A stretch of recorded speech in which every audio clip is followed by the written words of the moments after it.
Potrivit Biroului Național de Statistică, produsele și serviciile s-au scumpit luna trecută în medie cu 0,2%.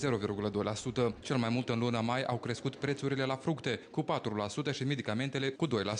În același timp a fost atestată o diminuare esențială a prețurilor la ouă și uleiul vegetal. Ouăle s-au ieftinit cu 9%, uleiul vegetal cu aproape 5%, iar lactatele cu 3%. Experții independenți susțin însă că în condițiile crizei economice și a inflației din regiune, mărfurile se vor scumpi foarte mult în următoarele luni. Cu certitudine vor crește, să nu uităm că la noi inflația este foarte strâns corelată cu cursul valutar. Moldova fiind o țară practic net importatoare de bunuri de larg consum, noi estimăm circa 60-70% din ceea ce consumăm noi sunt bunurile de import. Odată cu creșterea prețurilor însă am putea asista și la diminuarea mai esențială a puterii de cumpărare a moldovenilor. Experții evită să facă prognoze exacte vis-a-vis de creșterea prețurilor, însă susțin că inflația anuală va fi mai mare față de anul trecut și va depăși 10%.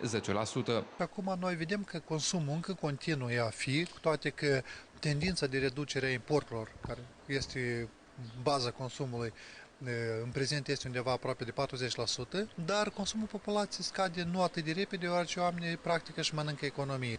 Dar cu certitudine puterea de cumpărare a populației scade și a scăzut continuu și situația se va agrava legat de aceea că salariile sau sunt mici, nu cresc, sau nu se achită. Pentru primele 5 luni ale anului curent, în Republica Moldova s-a înregistrat fenomenul deflației, indicele prețurilor de consum fiind în descreștere cu 1,5% față de decembrie anul trecut.